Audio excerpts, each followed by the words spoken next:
Hi అండి, welcome to ఆశిలికి diaries and vlogs. ఈ వ్లాగ్లో అయితే మన సండే రోజు రొయ్యల మునక్కాడ కర్రీ అయితే కుక్కర్లో చేశానండి.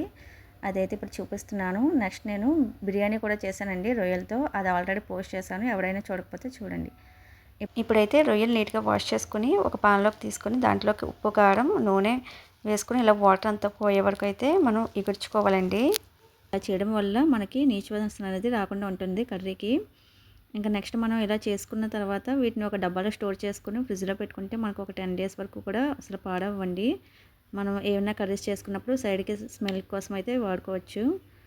నెక్స్ట్ ఇప్పుడైతే కర్రీ కోసం అయితే నేను మిక్సీ జార్లోకి ఆనియన్స్, టమాటో, ఇంకా కొద్దిగా ధనియాలు, జీలకర్ర, చెక్క, లవంగం అయితే వేసి మిక్స్ అయితే పట్టుకుంటున్నానండి.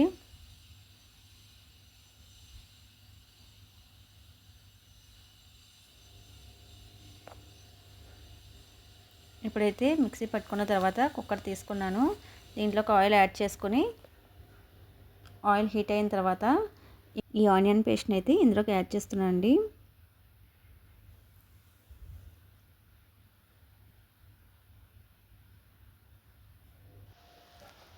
ఈ ఆనియన్ పేస్ట్ అయితే మనం బాగా వేయించుకోవాలండి. వేయిన తర్వాత ఇందులోకి మనం మునక్కాడలు కూడా యాడ్ చేస్తున్నాను. ఇంక ఇందులోకి 2 పచ్చిమిర్చి కూడా యాడ్ చేశానండి. నేను మా పిల్లలు కారం తక్కువ తింటారు, అందుకని చెప్పి నేను తక్కువ యాడ్ చేశాను. మీకు మీ టేస్ట్ తగ్గట్టుగా యాడ్ చేసుకోండి. నెక్స్ట్ ఇందులోకి కొంచెం పసుపు అండ్ అలాగే కారం, అలాగే ఉప్పు కూడా యాడ్ చేసి బాగా అయితే కలుపుకోవాలి.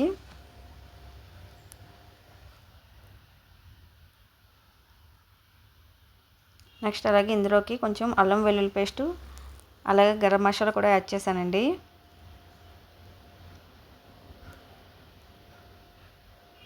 నేను ఇందాక ఆనియన్స్ పేస్ట్ చేసినప్పుడే కొంచెం మసాలా అయితే యాడ్ చేశాను కదండి అందులోకి, అందుకని నేను ఇప్పుడైతే తక్కువ అయితే వేస్తున్నాను.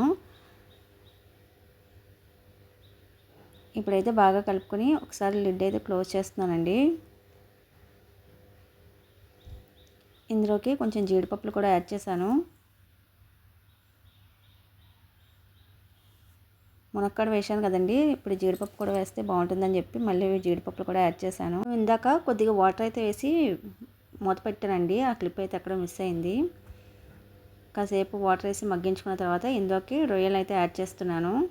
ఇప్పుడు ఇంకొకసారి అయితే మూత పెట్టుకుని కూడంతా దగ్గరికి అయ్యే వరకు కూడా ఇలా మగ్గించుకోవాలండి. ఇప్పుడైతే ఇందులోకి కొంచెం కరివేపాకు అయితే యాడ్ చేస్తున్నానండి. కరివేపాకు యాడ్ చేసిన తర్వాత ఒకసారి బాగా కలుపుకున్న తర్వాత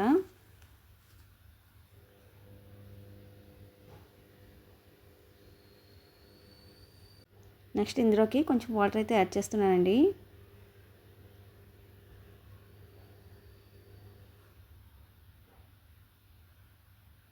వాటర్ యాడ్ చేసిన తర్వాత ఒకసారి బాగా కలుపుకొని మూత అయితే పెట్టుకుంటున్నాను.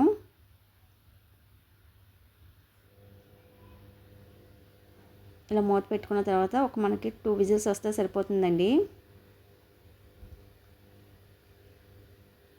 ఇలా 2 విజిల్స్ అయిపోయాక నేను కర్రీ అయితే సెపరేట్గా బాక్స్లోకి అయితే తీసేసానండి. కర్రీ అయితే ఎలా వచ్చింది అంతేనండి ఈ వీడియో. మీకు ఈ వీడియో నచ్చితే కనుక లైక్ చేసి సబ్స్క్రైబ్ చేసుకోండి. Thanks for watching. బాయ్.